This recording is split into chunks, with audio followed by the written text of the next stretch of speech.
정말 완벽한 찬스에서 소니한테 패스를 셉스비가 넣어줬는데 아쉽게도 소니가 이 장면에서 득점을 성공시키지 못했죠. 그리고 벤치에서 정말 아쉬워하고 있는 포스테코글루를 볼 수 있어요. 근데 포스테코글루가 솔직히 자기는 이렇게 생각할 수 있어. 지금 이게 1대0 상황으로 지고 있는 상황이고, 만약에 여기서 소니가 이 장면에서 득점만 해줬으면은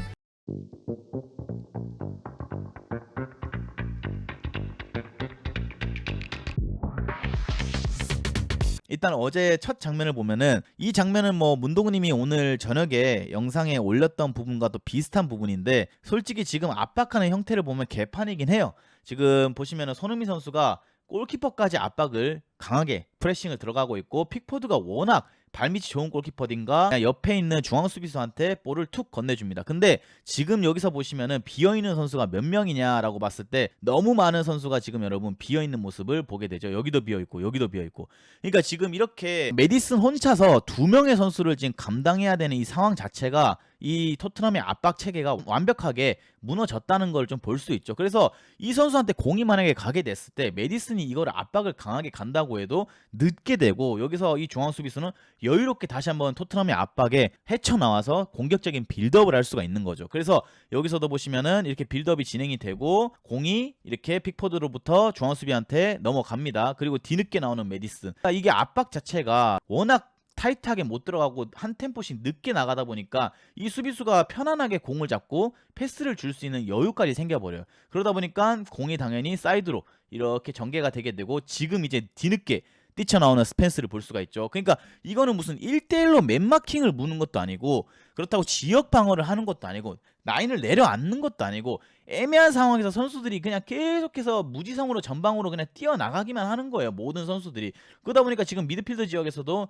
너무나도 많은 선수들이 이렇게 프리하게 비어있는 모습이 보여지죠. 그리고 이 장면에서 솔직히 운이 좋았던 게, 이 사이드에 공이 이렇게 연결이 됐을 때 여기서 이제 제드 스펜스가 나오는 타이밍이 좀 늦었어요. 허나 여기서 에버턴의 선수가 패스 타이밍을 조금 늦게 가져가게 되면서 제드 스펜스한테 공을 차단당하게 됩니다. 근데 이것도 솔직히 에버턴이 멍청하지 않고 그냥 심플하게 했으면 풀어나올 수 있었던 장면인 게, 이 중앙 수비수가 여기서 이렇게 패스를 주고 여기까지 이렇게 올라왔잖아요. 그럼 이거를 그냥 중앙 수비수한테 다시 한번 건네주고 중앙 수비수가 사이드 한번 패스를 이렇게 나갔으면은 끝난 거예요. 근데 여기서도 어떻게 보면 에버턴이 조금 더 공을 간수하고 있다가 빠르게 다가오는 제드 스펜스한테 공을 차단당하게 되고, 여기서 이제 제드 스펜스가 고개를 들면서 손흥민 선수가 지금 뛰어나가고 있는 위치를 확인을 했어요. 근데 여기서 가장 안타까웠던 거는, 제드가 어쨌든 왼발잡이도 아니고 오른발잡이 선수이다 보니까 이 패스 자체를 높은 퀄리티로 빠르게 건네주지 못하게 됩니다.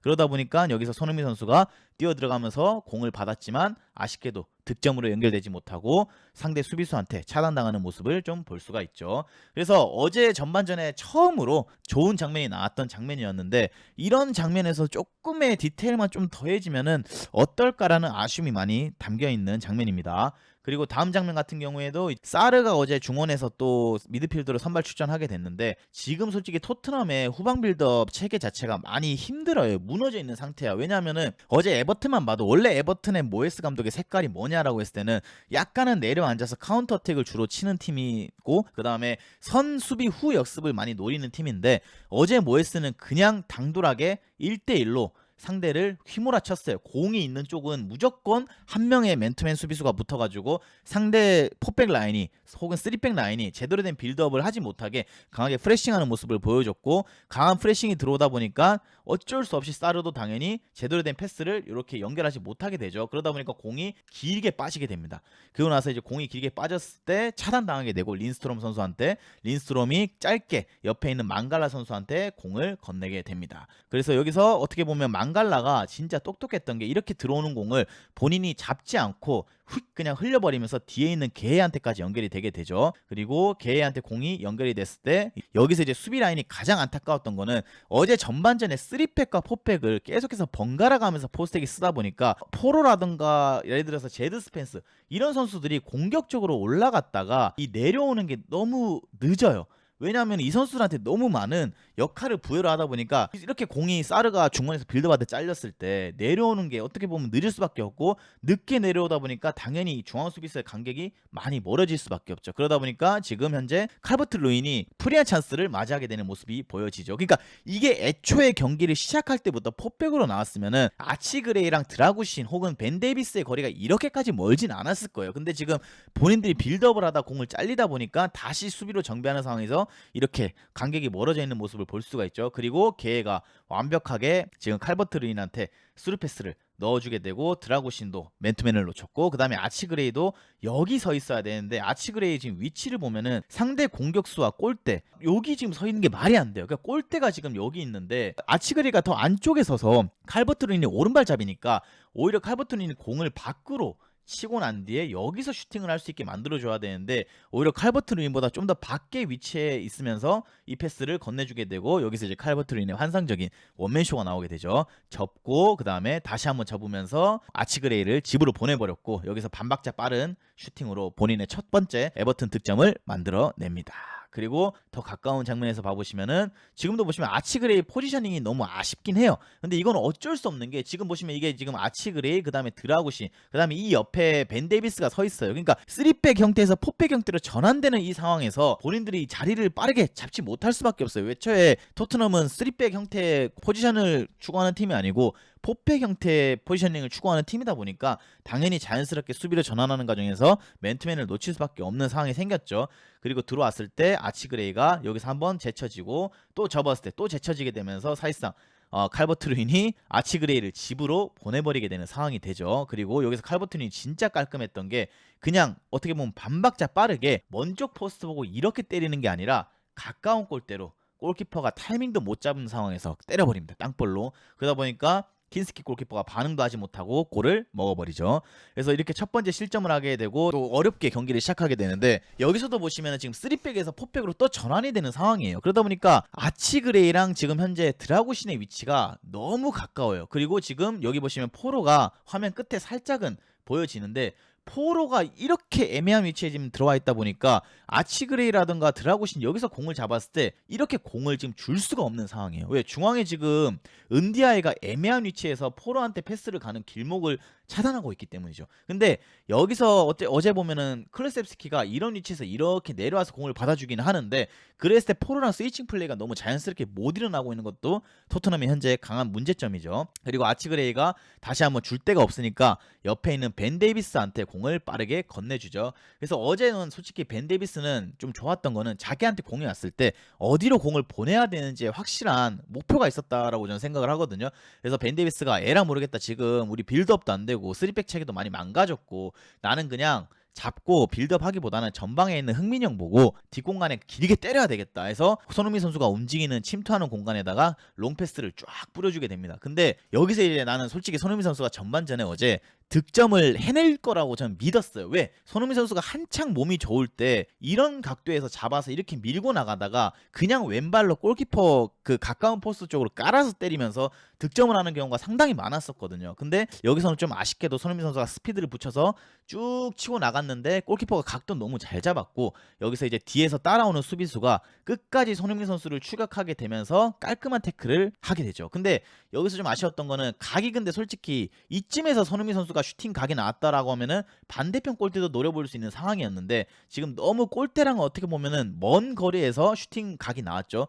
그러다 보니까 픽포드도 각을 잘 잡고 나왔고, 손흥민이 여기서 할 수 있는 선택은 이거를 더 쳐야 돼 아니면 여기서 슈팅을 때려야 돼 이렇게 고민을 하던 찰나에 이제 수비수의 깔끔한 태클이 들어오게 되죠. 그래서 이거는 솔직히 공격수가 슈팅을 못 때린 것도 아쉽긴 한데 수비수가 너무 태클을 잘하기도 했어요. 그래서 에버튼이 본인들한테 다시 찾아온 그 위기를 깔끔한 수비수의 태클로 넘기게 되는 모습을 볼 수가 있습니다. 그리고 여기서 손흥민 선수가 포기하지 않고 이 공을 다시 한번 추격을 하게 됩니다. 여기서 이제 아쉽게 찬스를 놓치게 되죠. 그 다음에 다음 장면 같은 경우는 이제 포백으로 조금은 자연스럽게 전환이 되면서 본인들이 제일 잘하는 빌드업 중에 하나인 사이드 윙어가 내려오는 공간에다 드라구신이 공을 뿌려주게 되고, 여기서 이제 포로가 공을 잡고 지금 나가고 있는 아치그레이를 보이죠. 근데 지금 이게 왼발잡이 윙어가 아니라, 어제는 포로가 전반에 약간 윙어처럼 뛰었잖아요. 오른발잡이다 보니까 이 패스를 논스톱으로 넣어주기도 상당히 껄끄럽고, 그렇다고 한 번 잡고 이거를 넣어주기도 왜 껄끄러워요. 왜냐하면은 한 번 잡게 되면은 앞에 있는 수비수가 이미 각을 잡고 이렇게 서버리고, 그렇다고 오른발로 이 들어오는 공을 한 번에 공간에다 돌려치자고 하니까 몸을 완벽하게 틀어서 차야 되고, 그러니까 이게 상당히 고난이도다 보니까 어려운 모습이 보였어요. 그래서 어제 포로가 공을 한번 터치하고 그냥 나가는 아치그레이를 보지 않고 본인이 그냥 공을 어떻게 보면 안쪽으로 밀고 들어가게 됩니다. 그리고 여기서 안쪽으로 밀고 들어가면서 간결하고 빠르게 셉세비가 침투하는 공간에다가 공간 패스를 넣어주게 되죠. 그리고 여기서 셉세비가 완벽하게 상대 수비 라인을 허물면서 공간에 잘 들어갔고 빠르게 전진적으로 공을 밀 수 있는 찬스를 맞이하게 돼요. 근데 여기서 정말 좋은 패스를 손흥민 선수한테 넣어주게 되는데, 나는 어제 이 장면 보면서 어떤 경기가 저는 떠올랐냐면은, 옛날에 챔피언스 리그 때 포체티노 시절 때 손흥민 선수가 여기서 맨시티전에서 공 받아가지고 반대편 골대 보고 깔끔하게 밀어넣는 장면이 하나 있었어요. 근데 어제는 이런 찬스가 왔을 때 잘 안 놓치는데, 정말 이 결정적인 찬스에서 득점을 놓치는 모습을 좀 볼 수가 있었죠. 힘이 너무 많이 들어간 것 같기도 하고요.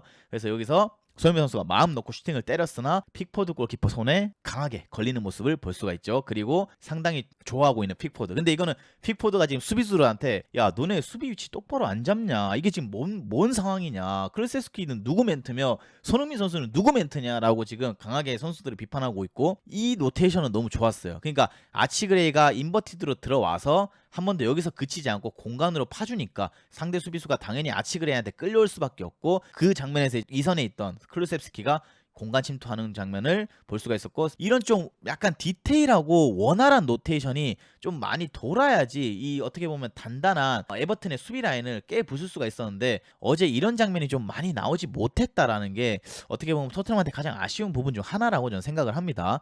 그리고 여기서도 정말 완벽한 찬스에서 소니한테 패스를 셉세비가 넣어줬는데, 아쉽게도 소니가 이 장면에서 득점을 성공시키지 못했죠. 그리고 벤치에서 정말 아쉬워하고 있는 포스테코글루를 볼 수 있어요. 근데 포스테코글루가 솔직히 자기는 이렇게 생각할 수 있어. 지금 이게 1대0 상황으로 지고 있는 상황이고, 만약에 여기서 소니가 이 장면에서 득점만 해줬으면은 오늘 경기도 좀 어떻게 보면 쉽게 다시 갈 수 있었다라고 생각했을 수도 있는데, 이건 팬인 제가 봐도 아쉬운 상황이긴 했어요. 자, 그리고 난 뒤에 다시 한번 공격 찬스를 맞이하고 있는 토트넘을 볼 수가 있는데, 메디슨이 여기서 정말 깔끔하게 턴을 하고 난 뒤에 앞으로 나가고 있는 셉세비한테 패스를 쫙 넣어주게 됩니다. 그 다음에 셉세비가 여기서 전진적으로 공을 받아서 이제 나가고 있는 소니를 바라보게 되고, 나가는 공간에다가 강하게 패스를 밀어주게 되죠. 그러니까 이것도 어떻게 보면은 여러분, 손흥민 선수가 콘테 시절 때 역습상에서 송케디오에서 정말 많이 볼 수 있는 장면이었는데, 여기서 공간 패스가 딱 나왔을 때 시저스를 막 흔들어요. 그래서 나는 이것도 이제 골 들어갈 수 있겠구나. 원래 여기서라면은 슈팅까지 나오는 게 소니거든요. 근데 여기서 어떻게 보면 막 흔들다가 밖으로 치고 이제 왼발로 슈팅을 강하게 밀어때립니다. 근데 픽포드가 워낙 각도 잘 잡았고, 애초에 슈팅을 때릴 때 보면은 때릴 수 있는 코스가 한정적이에요, 골키퍼랑. 그러다 보니까 여기서 슈팅이 픽포드 손에 맞고 나오게 되고, 여기서 다시 한번 세컨볼을 도전하고 있는 소니를 볼 수 있죠. 그리고 다시 한번 뒤로 이렇게 나오게 되는데, 어제 이제 문제의 장면 중 하나라고 또 얘기할 수 있죠. 여기서 소니가 정말 영리하게 상대 수비수가 자기를 타이트하게 붙는다는 걸 예측을 하고 왼발을 살짝 넣으면서 어깨를 먼저 집어넣어요. 근데 여기서 이제 넘어졌는데, 아쉽게도 심판은 PK 선언을 하지 않게 됩니다. 근데 이거는 솔직히 프리미어 리그라면은 페널티킥 잘 안 주는 장면이긴 해요. 왜냐면은 손흥민 선수가 공을 먼저 치기는 했지만, 여기서 보시면은 자기가 공을 치다가 이 왼발을 상대 다리에다가 먼저 쑥 집어 넣으면서 날 밀어라. 너 공에 도전하는 건 아는데 내가 먼저 다리를 넣을 거니까 나를 좀 밀어줘 하면서 약간 액션 아닌 액션을 취했어요. 그러다 보니까 당연히 심판이 바로 앞에서 보고 있고 PK 선언을 하기가 상당히 껄끄러운 장면이었죠. 그리고 이 장면이 끝나고 지금 상대편 중앙 수비수가 손흥민 선수한테 형 그런 액션은 프리미어리그에서 먹히지 않아. 형 프리미어리그 짬돼 있는데 왜 그렇게 넘어져? 라고 약간 속삭이고 있는 모습을 볼 수가 있습니다. 그래서 손흥민 선수도 그냥 웃어 넘기는 거예요. 그러니까 이게 프리미어리그다. 손흥민 선수도 10년 이상 뛰면서 이런 거를 페널티킥 불어주는 심판이 많이 없다는 거를 알고 있는 거예요. 공을 쳐놓고 수비수가 들어오는 걸 느꼈어요. 그 다음에 왼발을 먼저 넣는 모습을 볼 수가 있죠. 그 왼발을 넣었을 때 상대 수비수가 먼저 손흥민 선수를 차징하게 되는데 푸싱하게 되는데 손흥민 선수가 여기서 탁 넘어졌는데 페널티킥 선언이 되지 않았어요. 자, 그리고 그 다음 장면 같은 경우에는 에버튼이 두 번째 골을 넣는 장면인데 후방 빌드업이 정말 깔끔하고 좀 아름다웠다라는 표현을 좀 하고 싶어요. 근데 지금 여기서도 토트넘의 압박이 진짜 아쉬운 것 중에 하나는 지금 현재 망갈라가 이렇게 낮은 위치에서 여유로운 장면에서 공을 받고 있잖아요. 그러면은 사르가 늦었다 싶으면 이거를 도전하기보다는 오히려 나가지 말고 이 위치에서 본인이 뒤에 들어가는 패스를 같이 막아줘야 되는데 사르가 이게 좀 늦었지만 포스텍은 전진하는 걸 워낙 좋아하다 보니까 이거를 그냥 무리해서 나가버리게 됩니다. 그러다 보니까 망갈라는 여유롭게 이 들어온 공을 본인이 다시 전진적으로 패스를 넣을 수 있는 장면을 볼 수가 있었고 이 패스가 들어가다 보니까 어떻게 돼요? 여기 지금 미들라인 공간이 완전히 무너지게 되는 모습을 볼 수가 있죠. 왜? 사르가 끌려 나갔기 때문에. 그 다음에 베리발도 현재 너무 먼 거리에 있고, 자, 그리고 이 패스가 들어갔을 때 은디아에가 또 한 번에 드라이브 스루를 맞이하게 되죠. 그러니까 공간이 너무 텅텅 열려버리니까 다시 한번 상대 수비 라인이랑 바로 맞닥뜨릴 수 있는 장면이 만들어지게 되는 거예요. 그리고 여기서도 은디아이가 쭉 치고 나가면서 이번에는 드라구신이랑 1대1 싸움을 자신있게 걸어줍니다. 그래서 1대1 싸움에서 어떻게 보면은 은디아이가 드라구신을 완전히 농락시켜버렸죠. 사이드로 공을 간결하게 쳐놓고, 이것도 나 근데 슈팅도 좀 애매했던 게 원래 일반적인 선수라면은 여기서 왼발로 이런 데다 보고 차는 게 정석이긴 해요. 그리고 심지어 킨스키가 각을 못 잡은 것도 아니야. 나름 각을 잘 잡고 나왔어. 근데 은디아이가 이건 잘 찬 건지 아니면 본인이 공을 좀 잘못 맞았는데 이렇게 나간 건지 모르겠는데 그냥 가까운 포스트 보고 높게 공을 꽂아 넣으면서 에버튼의 두 번째 득점이 만들어지게 됐죠. 그리고 여기서 어떻게 보면은 2대 0까지 스코어가 벌어지는 상황이 만들어지게 됩니다. 그리고 그 다음 장면도 어제 진짜 경기 보면서 화가 좀 많이 났던 장면인데 지금 여기 보시면은 코너킥을 준비하고 있고 이 바로 앞에 보면 포로가 제일 앞에서 너 헤딩으로 걷어내라. 그래서 이걸 지금 세워놨어요. 포스테코글로가 포로에게 키가 작으니까 뒤에 있는 선수한테 맨마킹을 맡기에는 어떻게 보면 부담감이 좀 있죠. 포로가 헤딩 경험이 안 되니까. 그러니까 넌 앞에서 포스트에 서서 그냥 짧게 오는 공을 네가 좀 클리어를 해내라 했는데 포로가 여기서 공이 오는 거를 클리어를 하기는 했어요. 헤딩으로. 근데 클리어하고 난 뒤에 빨리 라인을 끌어올려야 되는데 지금 본인이 지금 2대 0으로 지고 있는 이 팀에서 머리를 잡고 지금 아픈 척을 하고 있습니다. 그러니까 나는 솔직히 축구를 보면서 이건 우리나라에서도 여러분 초등학생도 아니고 무슨 성인 그것도 프리미어리그 프로 선수들이 헤딩 한 번 했다고 머리 아프다고 이게 머리 잡고 쓰러져 있는 거 말이 안 되거든요. 그러니까 이게 진짜 아프면은 뇌진탕 증세가 오고 진짜 아프다라고 하면은 경기를 뛰지 말고 그냥 나오던지. 근데 어제 보면은 이렇게 머리 아프다가도 90분 경기를 다 뛰었어요, 이 친구. 그래가지고 공을 클리어해내고 혼자 라인을 못 끌어올리게 됩니다. 그러다 보니까 지금 우리 토트넘 같은 경우는 라인을 벌써 이렇게까지 끌어올렸고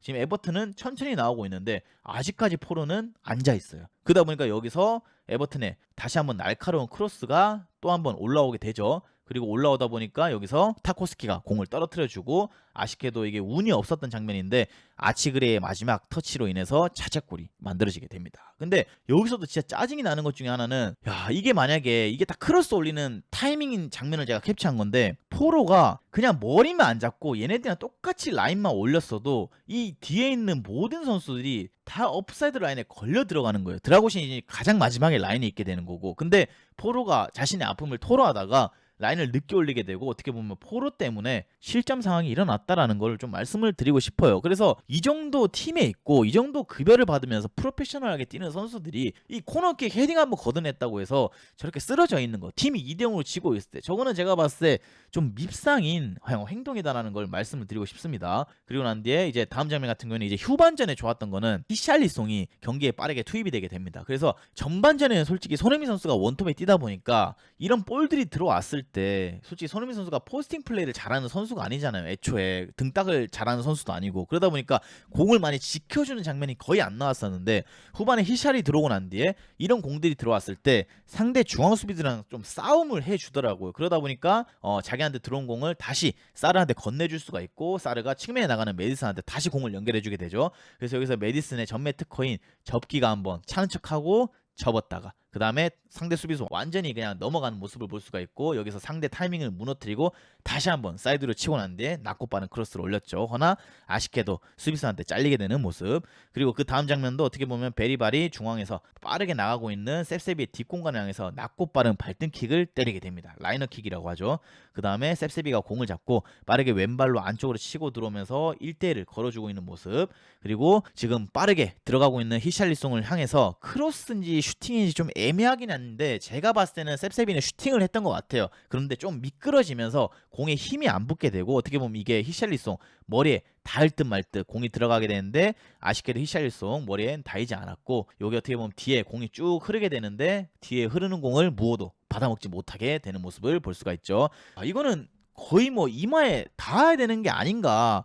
근데 제가 봤을 때 히샬리송이 공을 너무 감각적으로 컨택하려고 했던 것 같아요. 그러니까 그냥 앞으로 머리를 쭉 빼면 되는데, 이 공을 어떻게든 내 이마에 정확하게 맞춰가지고 골대에다가 살포시 내려놓겠어 라는 의지가 너무 돋보이다 보니까 이 빠르게 날아오는 공을 제대로 컨택을 못하고 이렇게 그냥 흘러가 버린 거예요. 그러다 보니까 아무도 컨택을 하지 못하게 되고 결국에는 찬스를 다시 한번 놓치게 되는 토트넘이죠. 그리고 다음 장면은 어떻게 보면 이것도 히샬의 장점 중 하나고, 포스테코글로가 손흥민 선수를 원톱으로 세우기보다는 후반전에 히샬리송을 넣어서 원톱으로 세운 거를 정말 잘했다라고 표현을 좀 해주고 싶어요.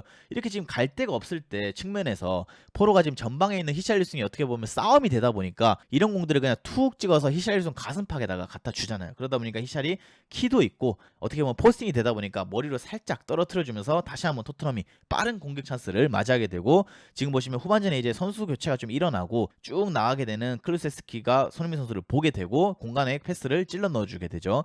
그리고 손흥민 선수가 여기서 드리블 돌파를 쭉 하다가, 이거는 내가 무리해서 여기까지 치고 가서 크로스를 올리기보다는 여기서는 우리 팀을 찾아야 된다. 그래서 메디슨이 이 타이밍에서 정말 좋은 타이밍에 침투하고 있는 모습을 볼 수가 있게 되고, 손흥민 선수가 침투하고 있는 메디슨을 향해서 공간 패스를 넣어주게 됩니다. 근데 이 장면을 보면은 약간 그 카타르 월드컵 때 황희찬이 포르투갈전에 마지막 극장골 넣었던 장면이랑 약간 유사하긴 합니다. 그래서 손흥민 선수 여기서 침투하고 있는 메디슨한테 패스를 넣어주게 되고, 메디슨이 뛰어갔지만 아쉽게도 슈팅할 각은 안 나왔어요. 왜냐하면은 지금 현재 픽포드가 각을 워낙 잘 잡고 재빠르게 잘 나왔죠. 그러다 보니까 메디슨이 슈팅을 때리기보다는 다시 한번 본인이 공을 뒤로 접은 다음에 뒤로 한번 더 나오게 됩니다. 그리고 지금 전방에 서 있는 무어를 향해서 패스를 넣어주게 되는데, 여기서 무어가 컨트롤을 하고 난 뒤에 슈팅을 빡 때렸는데 상대 수비에 걸리게 돼요. 근데 어제 셉셉이 보면서 좀 놀랐던 거는, 이 흐르는 공을 저는 셉셉이가 여기서 그냥 세게 이렇게 내지를 줄 알았어요, 슈팅을. 근데 지금 수비수가 이렇게 많이 밀집이 되어 있는 상황에서도